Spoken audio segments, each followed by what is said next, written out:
अर्जुन उस रहस्यमयी आकृति को घूर रहा था, आधा इंसान आधा धुआं, जिसकी आंखें बुझी हुई लेकिन गहराई से चमक रही थी।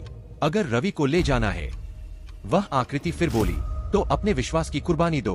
सच जानना आसान नहीं अर्जुन, उसकी कीमत है। अर्जुन ने कमरे में चारों ओर देखा। रवि अब भी उसी चबूतरे पर बैठा था, आंखें बंद, जैसे किसी नींद में फंसा हो। दीपक की लौ कांप रही थी और दीवारों पर बनी आकृतियां अब हिलने लगी थी, जैसे वे भी अर्जुन को देख रही हो। तू क्या चाहता है? अर्जुन ने गुस्से से पूछा। मैं कुछ नहीं चाहता, वह आकृति बोली, लेकिन श्राप चाहता है कि जो सच जाने वो पहले सब कुछ खोए।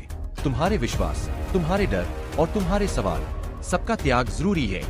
दीवार पर अचानक एक दरवाजा उभर आया, उसके ऊपर लिखा था, जिसे सच चाहिए वह अंधेरे में कदम रखे। अर्जुन ने गहरी सांस ली, अपनी जेब से वह पन्ना निकाला जो ऊपर वाले कमरे में मिला था। श्राप केवल लालच पर नहीं, अंधे विश्वास पर भी असर करता है। अब उसे समझ आ गया था, यह खेल सिर्फ डराने का नहीं था, यह उसके अपने भीतर की परीक्षा थी। उसने बिना कुछ कहे उस दरवाजे को खोला। अंदर पूर्ण अंधकार था। जैसे ही उसने पहला कदम रखा, जमीन नीचे से गायब हो गई और वह गहराई में गिरने लगा। जब अर्जुन की आंख खुली, वह एक अलग जगह था, एक प्राचीन मंदिर जैसा कमरा। चारों ओर दीवारों पर सच और झूठ के चित्र बने थे। एक दर्पण उसके सामने था, जिसमें उसका चेहरा नहीं, बल्कि उसके डर, भ्रम और पुराने फैसले दिख रहे थे।